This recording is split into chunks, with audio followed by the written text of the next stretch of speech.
short introduction to Dr. Rochan Pant.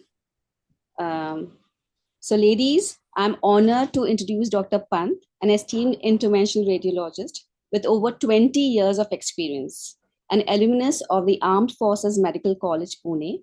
He trained at the Bombay Hospital in both peripheral and neurointervention.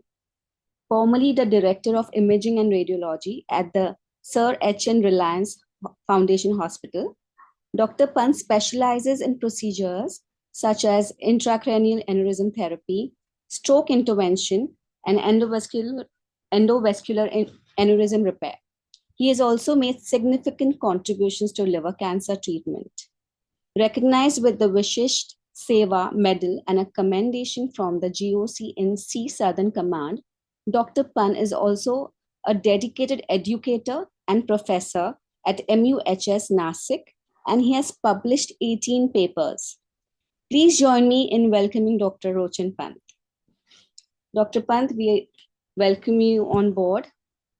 Thank you so much. It's indeed a privilege and a pleasure to be here today to talk about this topic, which is very close to my heart, because to tell you something, and Advay raised the point earlier, we have been doing this procedure for, my first procedure I would point out was in 2004.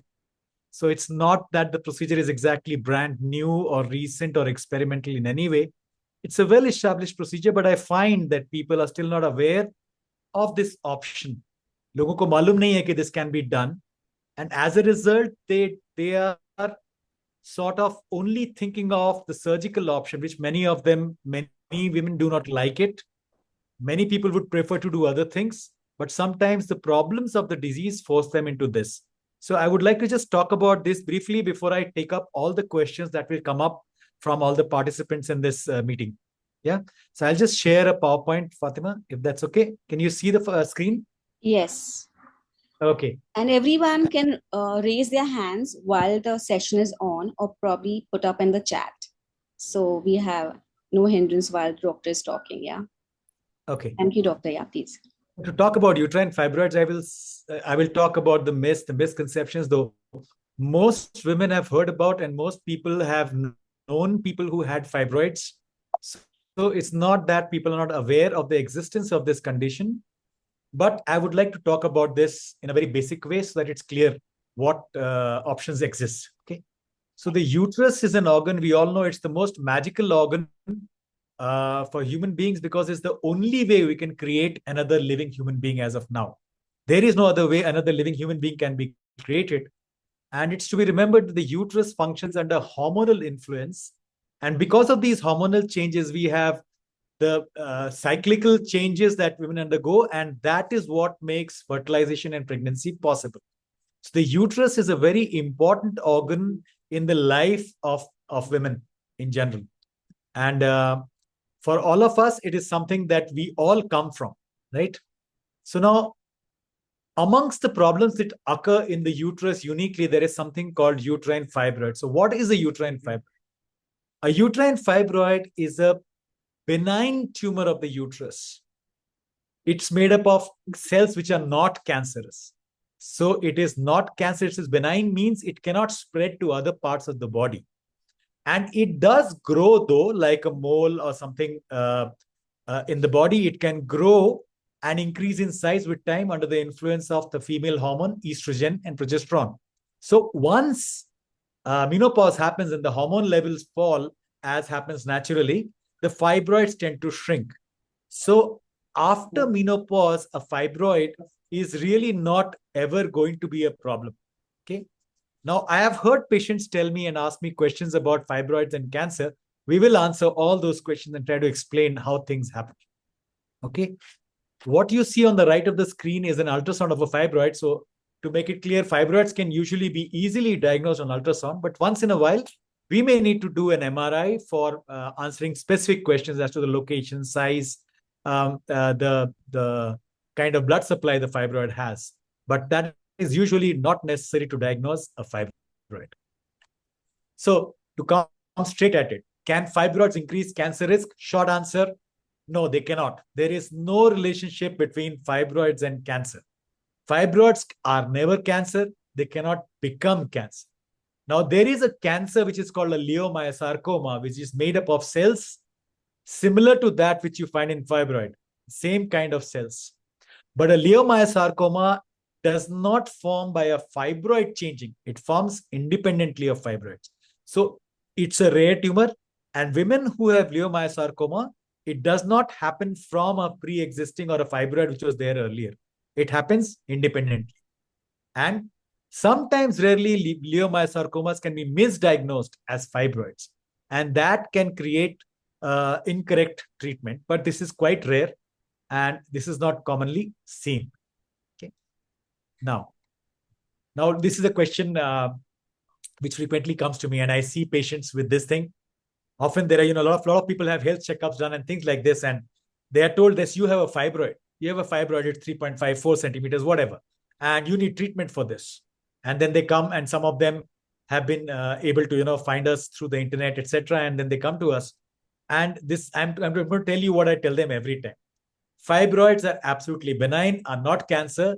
So a fibroid only needs to be treated if it causes problems. A fibroid which does not cause any problems does not need to be treated. Okay.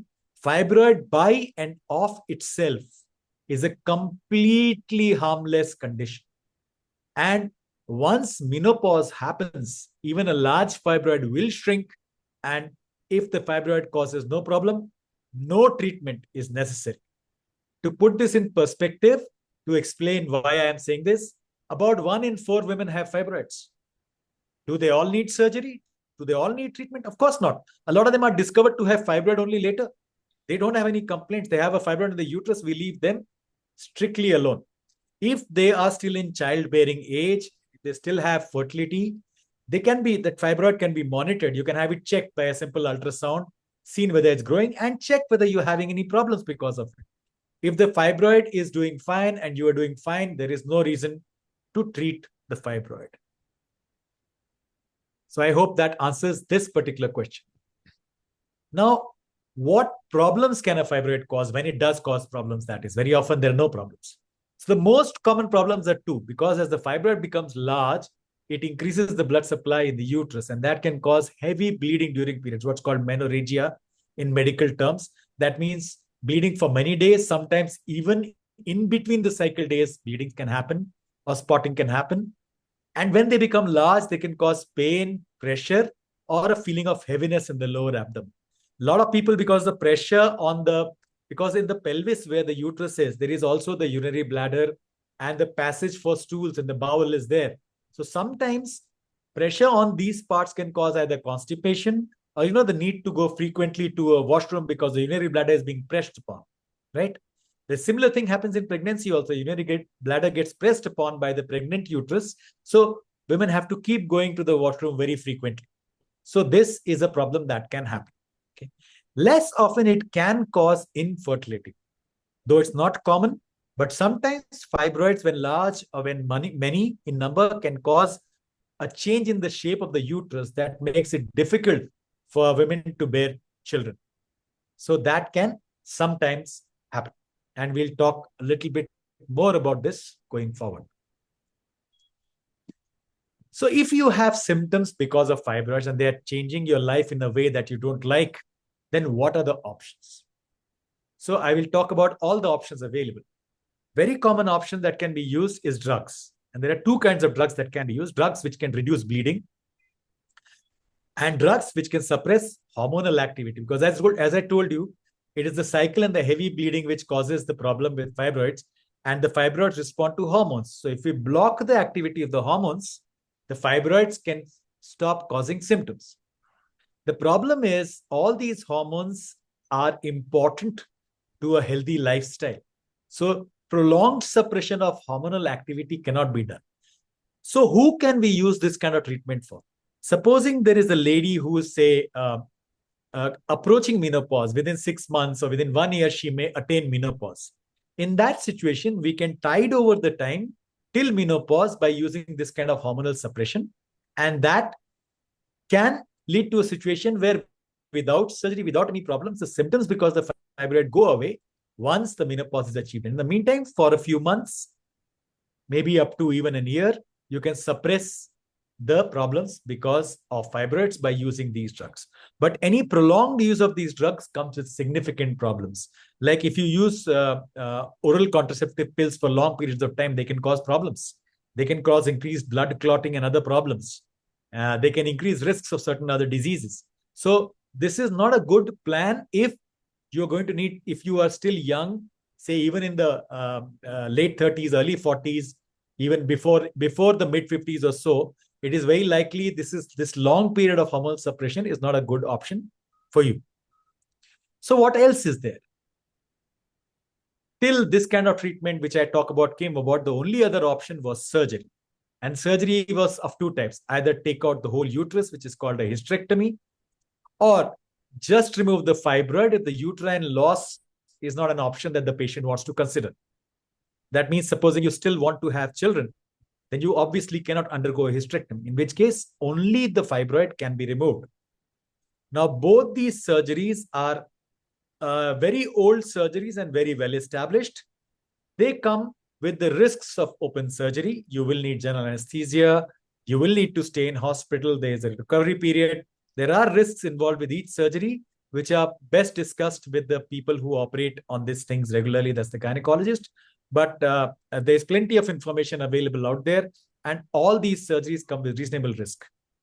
To explain something very clearly, a myomectomy is far more risky than a hysterectomy. A hysterectomy is much simpler than a myomectomy.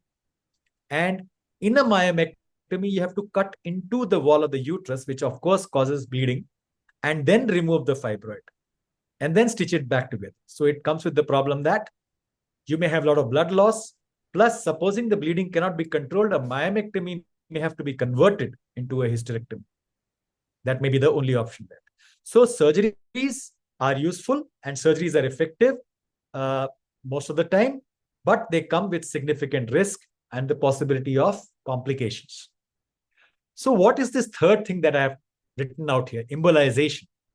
This is a method by which we shrink the fibroids without operating, without opening up the body in any way, through a very, very small pinhole. And this is what I'm here to talk about. And this can shrink the fibroids. As the fibroids become small, most patients have complete freedom from symptoms. So what is embolization? Embolization is a procedure that we do as interventional radiologists. We invented a long time ago, somewhere in the early 80s, late 70s, where we block blood vessels from the inside. You all must have heard about angiography and angioplasty. These are all interventional procedures. We enter the body through blood vessels using needles and very fine tubes. And through those tubes, we can carry out treatment of many different conditions, including, say, heart artery blockage, other artery blockage, many things. Now, we know that the fibroids go because of hormones and they acquire a lot of blood supply as they become bigger. And when we block the blood supply of the fibroids shrink because nothing in the body can live without blood supply. Fibroids shrink and die, and the symptoms go away. And this can be done through a 1.5 millimeter hole made into a small artery. This is an example of a typical patient. This is a patient of mine who I treated back in 2004. I was telling you, this is one of the first patients I treated, and I still have the images. This lady came in with the problem that she was bleeding too much. Her hemoglobin had fallen to alarming levels, 6 gram%, very, very low hemoglobin levels, severe anemia, and risky. So she was diagnosed to have fibroids, but she didn't want surgery. So she came to us. As you can see in the ultrasound, she has a 9 centimeter fibroid, right? We treated her by something like this. You can show you on the left, there's a wrist and there's a small tube. This is a 1.7 millimeter tube entrusted to the artery in the wrist. And from that artery, as you can see on the other side of the screen, we go down through the artery into the lower part of the body with a catheter and a wire. And all this is completely pain-free. The only painful part is putting the tube into the artery, which we do under local anesthesia by numbing that part. About 5 centimeters of area is made completely numb. And then we go down like this into the body, into the arteries and under vision. And we can reach the blood supply of the uterus. That's the pelvis. And then what we do is that we block the blood supply. This is kind of a diagram showing what we do. We inject these tiny beads into the blood vessels, and the beads kind of block the blood supply to the uterine fibroid. And once this blood supply is blocked at a low level, the fibroids shrink. And you can see how small these microspheres are. The fibroids shrink, and then the symptoms go away. This is a diagrammatic representation of what happens. This happens over 3 to 6 months, the maximal shrinkage. Most people, the success rate of this shrinkage is almost 80 to 90%. Most people do not need any other treatment. We can treat multiple fibroids in the same sitting. We can treat fibroids of almost any size by this methodology. Of course, if the fibroid is really, really huge, you may require more than one session of treatment if you're looking to get a lot of shrinkage. These are the angiograms that we take during the procedure. You can see on this how the blood supply is there of the fibroid. This is a big fibroid that I showed you, the 9-centimeter fibroid. And we block the blood supply here of the fibroid by using catheters. And this is the shrinkage. You can see before it was 9 centimeters. At 1 month after embolization, it is down to 6 centimeters. At 3 months, it is down to 5 centimeters.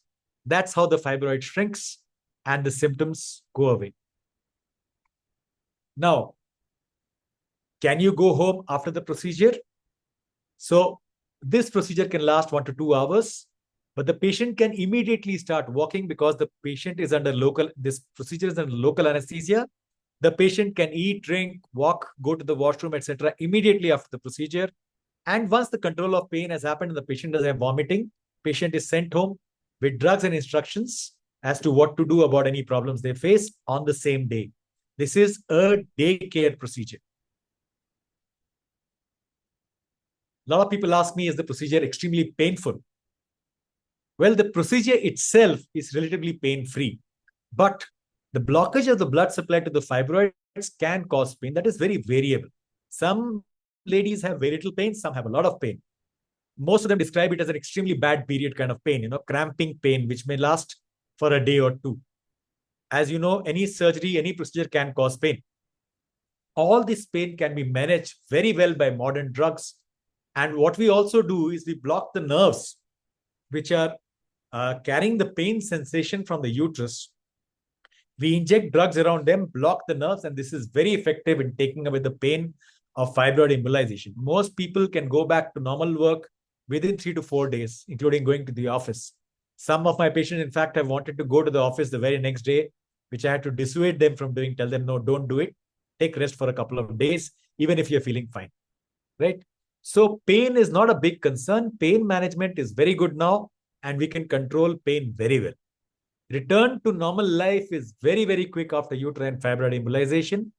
And most patients resume normal life and normal cycles within 1 or 2, maximum of 4 or 5 days, they are back to normal work, and the cycle normalizes within 2 to 3 months. You can have drop in cycle and very little bleeding for the first couple of cycles after the embolization. This is a big question, a very important question. Can I become pregnant after uterine fibroid embolization? And there is a lot of debate on this. I've had people come and tell me that, I want to become pregnant, but I've been told that if I have embolization, I cannot become pregnant after that.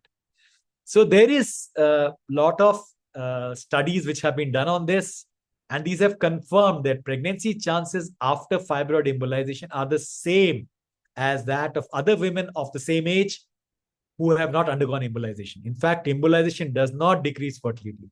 To give you exact figures, and this is a study from Portugal, 398 women underwent uterine fibroid embolization and were tracked. And what was found, the delivery rates and normal childbirth was the same as that of other women undergoing any form of treatment for fibroids or adenomyosis.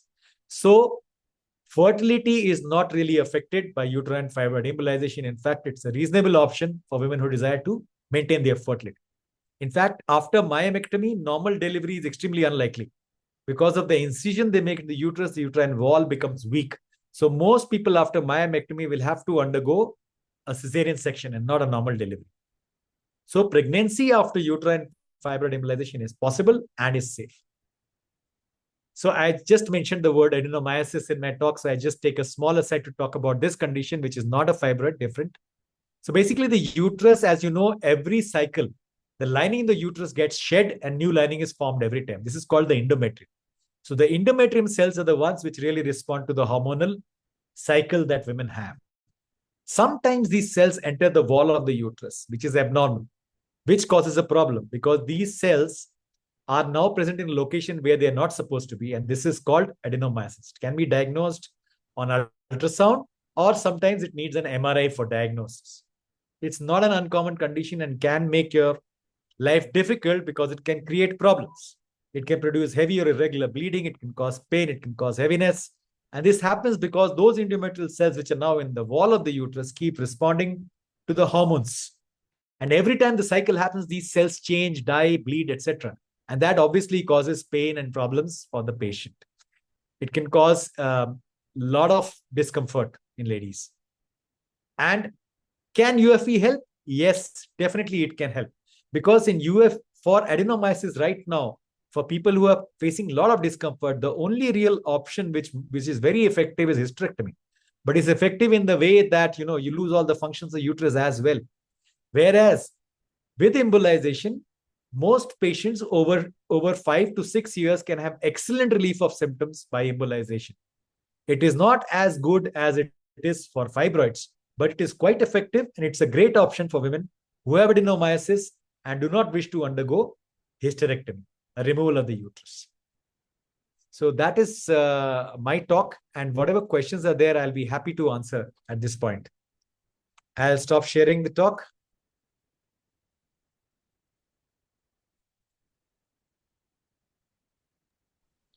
Doctor, this was quite insightful.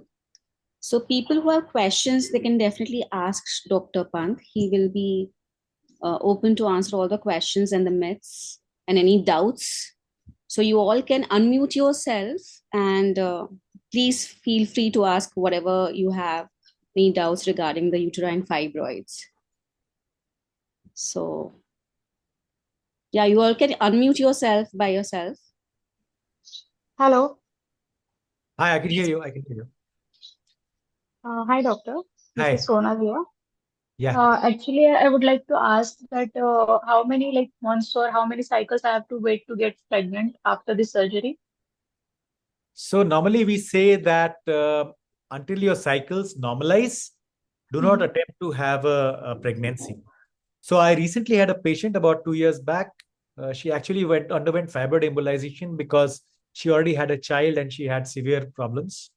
But unfortunately, child had blood cancer and passed away. So she planned another child, but she still had a fibroid, and there was concern whether there would be she had no problems, but there was concern about fertility with the fibroid. So her gynecologist, in fact, recommended that the best procedure for her is an embolization. And we did the embolization, and she did become pregnant and had a child. So she had the pregnancy, I think, about 4-5 months after the embolization. So until the cycles normalize, I would recommend not trying to have a pregnancy. There is no exact data on this because it's very difficult to chart. But in the patients I talked about, those 398 women who underwent embolization, 195 of them had pregnancies. Some of them had multiple pregnancies. So there were almost 200 odd children delivered. Okay. And most of them had their pregnancy about 5 months after the embolization. So the maximum shrinkage of fibroid is at about 6 months. So maybe that is another criterion we can use, that wait for 6 months before trying to have a pregnancy. Does it answer the question? Okay, sir. Actually, in 1 and 2 years, actually I got pregnant for 3 times, and Oh, 2 times it was a miscarriage at around 8 weeks, and one is a stillbirth around 5 months. I see. So yes, So is this because of fibroid that you were told this is because of I fibroid? don't know because doctor didn't said it clearly. Okay. They said it may be or it may be not. Yeah, it's sometimes difficult to tell why it's happening. There are many Mm-hmm. investigations that have to be done. You need to definitely consult a fertility specialist. And if they think the problem is because of a fibroid, if it's a large fibroid present or multiple fibroids on ultrasound or Five MRI, centimeter, only one fibroid. we could treat that and see how it goes. If nothing else Okay, is sir. wrong, everything should be Mm-hmm. tested, including the hormonal status. And there are many tests to be done for this. Once that is Okay. done, then we should look into it definitely. A 5 centimeter fibroid is a large fibroid. It's not a small fibroid. Mhm. It can cause distortion of the cavity. Sometimes that prevents proper growth of the baby. And placental growth can be impacted by that. So that can happen. It's not common, but it can happen. Okay. All right. Thank you. Most There's a welcome. question on the chat by Miss Madhuri. She's asking how many Sure. days fibroids take to shrink. So that has been covered, but yeah. Between maximal shrinkage between 3 to 6 months. So the size of the fibroid, unless you're looking at fertility, is not very relevant. What is relevant is the symptoms, because once menopause happens, whatever be the size of the fibroid, the symptoms really go away. Yeah. Anything else? Anybody has more questions about this? Please feel free. Don't shy away. You can also put it as a chat. So there Dr. are Rochan, women who are. Yeah. Mhm. what, Yeah, yeah. how good are the outcomes, like the results of this, like this procedure compared to a surgical removal? So we can talk about myomectomy because a hysterectomy is different. Hysterectomy completely lose the uterus, so that is not the same thing. So compared to myomectomy, as of now, the data we have is from the fertility point of view, it's equivalent. Now, the difference lies in the fact that myomectomy has 30 to 50% recurrence of symptom over 5 to 10 years. That figure for uterine fibroid embolization is about 15 to 20%. So it is actually more successful than myomectomy in controlling symptoms. The only point where there is debate is whether fertility is as good after embolization as it is after myomectomy. And we feel that with the current data, particularly the studies from the last decade or so, are suggesting that the results are the same for fertility point of view, that is getting pregnant and having a normal childbirth, live birth. They are equivalent, they are the same. Lovely. So, Dr. Rochan, you're saying the results are roughly the same, but From the fertility what point about of view. from From other fertility points point of of view? view, myomectomy is actually worse because the risk of myomectomy is high. Need for blood transfusion is often there. And sometimes when an unfortunate situation happens, a myomectomy becomes a hysterectomy because of difficulty in controlling the bleeding. Not very common, fortunately, with modern technology, but still that's a risk. Whereas with UFE, the risk of complications is nearly zero. I mean, right now in Europe, about 1 lakh of women undergo uterine fibroid embolization every year. Reported complication is less than 0.5%. And surgical complications are zero. Complications requiring ICU admission are zero. So that's how good the procedure is in safety terms. So you are saying it has better outcomes but significantly lower side effects. Yes, from the point of view of symptom relief, it has better outcomes. From the point of view of fertility, at least equivalent outcomes. And from the point of view of safety, it is much, much safer. Much, much safer. How could you explain, Dr. Rochan, how is it a significantly safer procedure? So, number one, when you do a myomectomy, you have to do it under general anesthesia with laparoscopic surgery or open surgery, whichever way you take it, mostly laparoscopic nowadays. So what you do in that surgery, to explain, is you cut into the wall of the uterus. Moment you do that, there is a lot of bleeding because the uterus, as you know, has a lot of blood supply. It has to do what it does. And therefore, the biggest problem with myomectomy is bleeding. And if you have, say, 5 or 6 fibroids that you want to remove, that's a long surgery with significant bleeding. Very often, to give you some historical background, uterine fibroid embolization started because of myomectomy in a way. So what happened was that in the 80s, they would do an embolization of the fibroids before they removed them by surgery.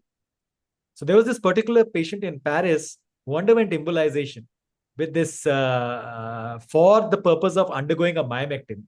For some reason, usually the embolization would happen today and the surgery tomorrow. For some reason, that surgery got cancelled. There was a problem in the hospital or with the surgeon or something. Patient went home and was called back for surgery in a month or so. She says, I don't have a problem. I don't need the surgery. I don't want it. That's where uterine fibroid embolization started. And that's where people realize that embolization will actually shrink the fibroids enough to take away the problems. So this lady never underwent surgery because she underwent embolization for surgery. That is one. So the reason the myomectomy is a difficult procedure is mainly because of the bleeding risk. The second problem is after myomectomy, because you put a stitch in the uterus, that uterine wall becomes weak, it is scarred. So a normal delivery can become risky. You can get what's called a rupture of the uterus. The uterus can burst during delivery because the pressure that the uterus has when it tries to expel the fetus is very, very high. The baby coming out, the uterus can get torn in the process. So those patients who undergo myectomy are advised to have purely cesarean sections. That means if you have myomectomy, you're also in for cesarean section. Whereas after fibroid embolization, there have been normal deliveries are plenty. So there is no problem with delivery, normal delivery in the normal way, in the healthy way after fibroid embolization. So that is the other big advantage that uterine fibroid embolization has over surgery, myomectomy. That's wonderful, doctor. Doctor, can we actually also speak in a little Hindi, just a little brief about what is uterine fibroids and So how uterine does it fibroid affect? embolization में हम क्या करते हैं? जो uterus में जो गांठ बनती है जिसको हम फाइब्रॉइड बोलते हैं, उसकी अपनी उसमें खून जाने के लिए नसें होती हैं, तभी वो बढ़ सकता है. उसकी जो खून की सप्लाई है उसको हम बंद कर देते हैं. उसको बंद करने से फाइब्रॉइड सिकुड़ जाता है, छोटा हो जाता है. और एक बार जब फाइब्रॉइड छोटा हो जाता है तो उसकी वजह से तो तकलीफें होती हैं, यानी कि माहवारी के वक्त बहुत ज्यादा खून जाना या दर्द होना या भारीपन रहना, ये सब भी बिल्कुल ही कम हो जाता है. तो ये इम्यूलाइजेशन हम करते हैं एक बहुत ही छोटे छेद से, और हम उस छोटे से छेद से इसको इस ऑपरेशन को करते हैं. और ये करने के बाद उसी दिन पेशेंट घर जा सकता है, बिकॉज हमने कोई पेट को खोला नहीं, गर्भाशय को खोला नहीं, कोई टांके नहीं लगाए और कोई खास दर्द भी नहीं होता है. जो दर्द होता है उसके लिए हम दवाइयां देते हैं, 1-2 दिन में दर्द भी खत्म हो जाता है और 4-5 दिन के अंदर ज्यादातर लोग काम पे वापस जा सकते हैं ये ऑपरेशन करने के बाद. तो ये है uterine fibroid embolisation. So how do you know the difference between cyst and fibroids? Like, are the symptoms same or different? Because No, a cyst is a completely different thing from a fibroid. yeah, Cyst का मतलब होता है उसके अंदर fluid यानी तरल पदार्थ है. It's like a bubble, right? Whereas a fibroid is solid. yeah. Fibroid जैसे गांठ की तरह होता है, सिस्ट अलग होती है. और ये दोनों प्रॉब्लम बिल्कुल ही अलग है. तो पहले डायग्नोसिस शुड बी करेक्ट. अगर डायग्नोसिस सही होगा तभी इलाज सही होगा. ठीक है. Now there There are a are lot few of questions questions on the coming up. chat. Yeah. Yeah. After process, any pain in body and big fibroids can be treated with this process. Yes, big fibroids can be treated. The pain, I already spoke about the pain issue. We give medicines for pain, like after every surgery, you get medication for pain. Similarly, we give medicines for pain. The pain is usually very well controlled with our procedures. और आप घर जाके दवाइयां लेकर दर्द से free हो सकते हैं. हमारे पेशेंट ज्यादातर सेम डे घर चले जाते हैं वापस. 1-2 दिन घर में रहते हैं, उसके बाद वापस काम पे चले जाते हैं. अक्सर 2-3 दिन के अंदर काम पे वापस चले जाते हैं. So it's not a difficult thing. That's amazing, doctor. There's one more question. I Yeah. have fibroid and I have consulted 2 doctors. Both said to remove the uterus because so after that, will I start working and will it heal faster in the future? Absolutely. That This is won't give me any problem. Absolutely. आपको अगर surgery नहीं करानी है तो आपका ये सबसे बढ़िया सॉल्यूशन यही है. Fibroid embolization is the best solution and it is a very good solution for fibroid because fibroids are not really a disease which is dangerous in itself. It is creating a problem for you is the only reason we need to treat it. Lot of women I see with fibroids, I tell them you don't need treatment, you don't have a problem, we'll simply monitor it. साल में एक बार आप ultrasound करा लीजिए, अगर कोई problem होता है तो वापस दिखाइए, प्रॉब्लम नहीं है कुछ मत करिए. आप इसके बारे में बताओ कि यूएस में वेरी ये जब मैं था वहां पे ऑब्जर्वेशन के लिए, तो एक दिन में 3 से लैब्स उनके पास 3 ओटी थे जिसमें कि प्रोसीजर हो रहा था. दिन में करीब 6 केसेस उन्होंने किए फाइब्रॉइड्स के एक दिन में. ठीक है, इतना कॉमन है. यूरोप में सेम, मैंने आपको बताया यूरोप में करीब 1 लाख लोगों का फाइब्रॉइड एम्बुलेशन हर साल होता है. और यूरोप का पॉपुलेशन हिंदुस्तान से बहुत कम है. हिंदुस्तान में साल में शायद आई डोंट नो 1000 होते होंगे, शायद उतने भी नहीं होते होंगे. नॉट इवन 1000 बिकॉज लोगों को मालूम नहीं है. People don't know about this procedure and they are not told. This is why we are talking to you. We want to tell you you have this option, and it's a very good option, a very safe option, and it solves a lot of problems for patients. Absolutely. The Right? gynecologists don't advise usually this kind. So why is that, No, doctor? I've had gynecologists who do advise, the ones who are aware of the advantages and who would consult the Mostly they're not patient. aware of it. The ones who ask the patient how they would like to go about it. See, in the NHS, which is the National Health Service of the United Kingdom, they have to be offered both. Right. Patients are offered both surgery and fibroids, and the decision is taken which one will be done based on the patient's requirements, what the problem is, what the reasons are. It is not perfect. One thing is not perfect for every patient. Patient के हिसाब से इलाज करना पड़ता है. We will see you and tell you whether fibroid embolization is right for you, depending on your situation. So if somebody is undergoing this condition, what is the first step they should take?